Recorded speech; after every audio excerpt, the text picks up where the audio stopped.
nag grass cutter ako. Tapos tumirik, biglang tumirik yung grass cutter. Nag-overflow. Nangamoy gas.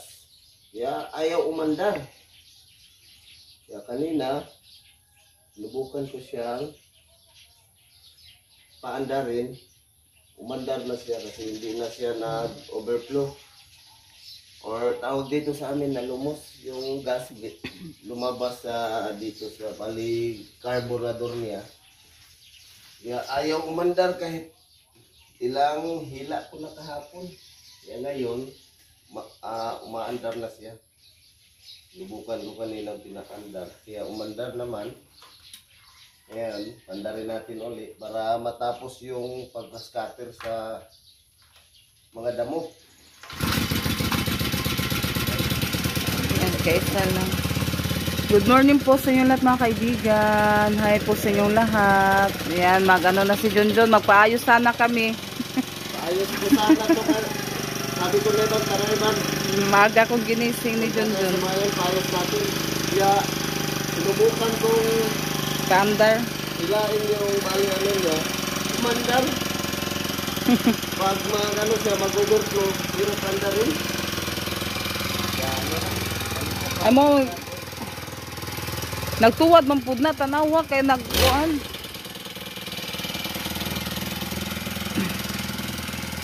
Yan, hindi na lang kami natuloy mga kaibigan. Mabuti na lang umandar.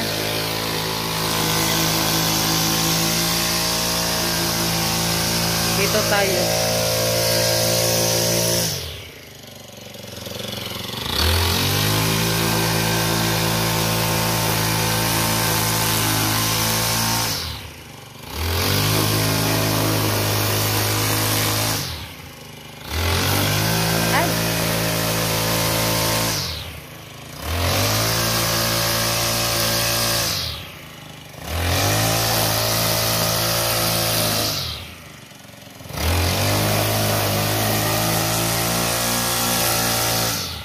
Kami.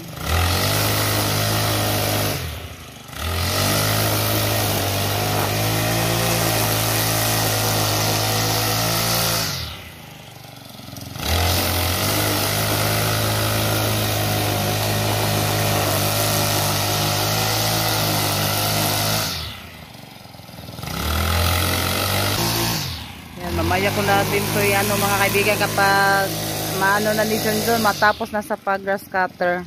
Mga kaibigan, yung hanggang banda lang dyan yung ninano ni Junjun, grass cutter ba? Yung dito banda, yan, ano na niya. Natapos na niya sa pag-grass cutter at saka doon na naman. Pagkatapos niya dyan naman siya sa garden. Grass cutter. Yan yung doon banda, ano na, hindi na yan, ano ni Junjun. Yan, mag-ano muna ako. Malaba.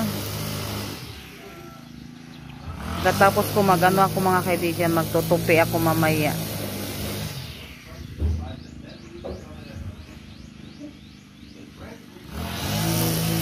Ang init no. Yan mga kaibigan, malapit na si Junjun matapos sa pag-grass cutter. Yan yung dito banda, yan ano na siya. Saka dito.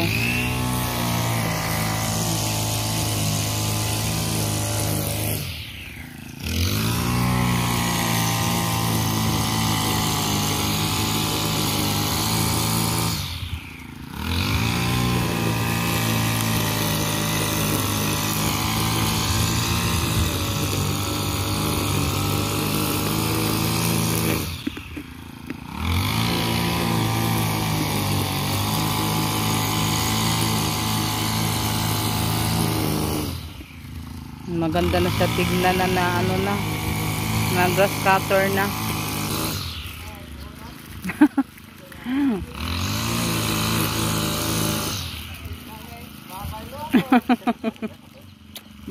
Sa mga alaga. Pagkain para sa mga alaga. Manok siguro.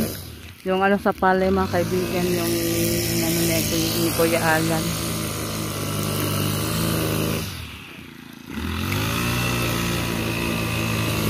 Yan, maganda na po siya tignan kasi ano na grass cutter na po siya. Hindi na siya, ay hindi na mahaba yung mga damo.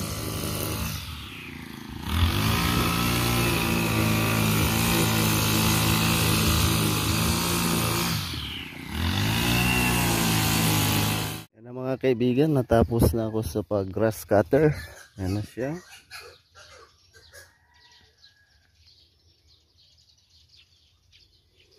Yan, sinama ko na lang yung banda doon sa gilid ng bahay ni Leroy or ni Bro Marisa para malinis siya tingnan. Yung pinakadulo doon hindi na nasama, inaubos na yung gas. Dito lang yung nasama natin, punta doon. At dito sa gilid ng tanglad, punta doon sa may kulungan dati ng manok. Tapos na.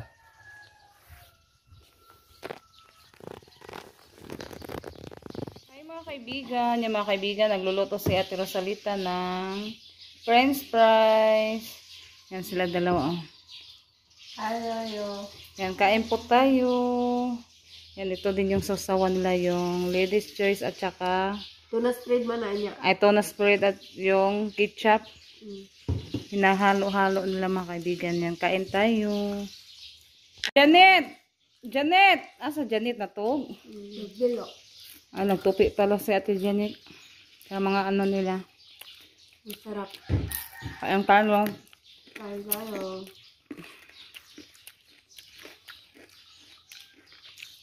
Happy Sunday pala sa yung lahat mga kaibigan. Happy Sunday. At ito yung ano niya, fresh milk. In Paris. Kain tayo. Yung mga kaibigan, tirahan na namin si Ate Jen kasi nag-ano pa siya, nagtutupi sa mga ano nila ng damit. Kaya, yan, madami naman yung niloto ni Rosalita. Crispy. Yan, snack muna tayo ng french fries, tapos yung partner, yung fresh milk. Fresh milk.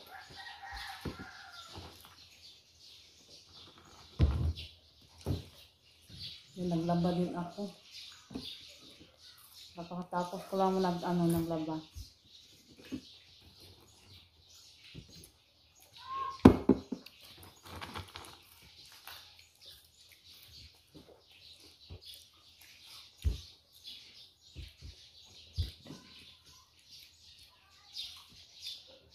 Crispy siya basta kuan.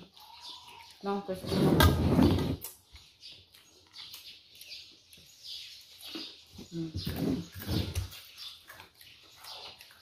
Kaibigan, ito po yung kay Ate Janet. Yan, natapos na kaming kumain. Tapos na si Ate Janet sa pagtutupi. Yan, ito yung ano niya mga kaibigan. Pinatupi ko ulit yung ano nila. Yung lagyanan sa mga damit nila. Yung cabinet nila mga kaibigan. Para pile, ano, maganda naman siya tignan. Naka-arrange.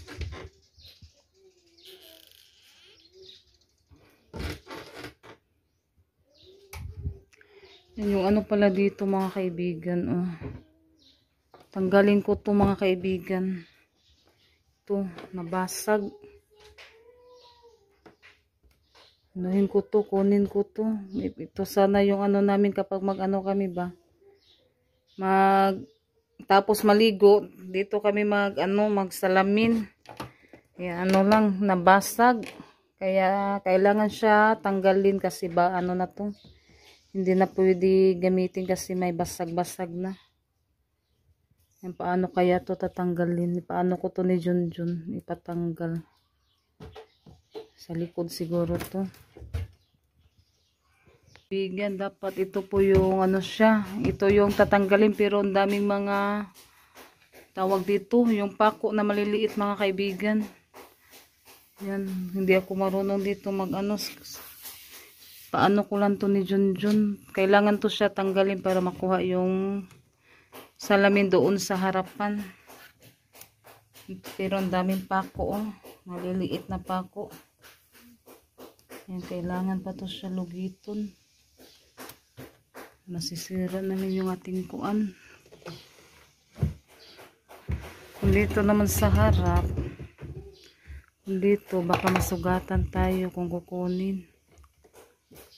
Yan, mamaya na lang. Natabunan ko lang to ng tuwalya mga kaibigan. Ito yung ano natin itabon. Ay, tinabunan ko ng tuwalya. Kasi kapag ano daw, sabi nila, yung kapag basag daw na salamin na, hindi na daw dapat kailangan. Hindi na pwede gamitin. Kaya, anuhin na natin ng tuwalya sa lipdan. Harangan muna natin ng tuwalya. Pumasyal si Camille. Hangat mang gabi. Kailang palit man may kuan. Unsa man? Ay, melty. Usbong ang bagong yuta, ang bagong langit. So, pag ako nga, arong kumbinsido po gumagwali, kinahanglan ako unang makumbinsin. No? Ug asa jud kung unsay gisulti sa Biblia. Kung kani mo itong hisgutan, kining 5:1 nga 9 nga, kining yutan-ong lawas may pagkadunot. So, may posibilidad nga, madunot po ning physical nga atong Yung hapon. Nandito po ako ngayon sa bahay nila Lola Loring kasi nagwali po kami dito sa bahay nila. Yung ano ni Lola. Yung CCP. And natapos na po kami sa mga kaibigan. Ayan, mamaya uwi muna ako sa bahay. Okay, mga kaibigan, uwi na kami. Yan, nandoon si John sa itaas mga kaibigan. Nagkuha siya nas mga dahon. Hindi, daghang nagdahon. Nasa may daghang dahon? Hala, duwa John. Daghang dahon John? Nagkuha sa mga dahon sa ano tawag yan? Malakas kasi yung hangin kaya yung mga dahon nandoon na naman sa itaas. Napalid. Yung mga dahon. Oh.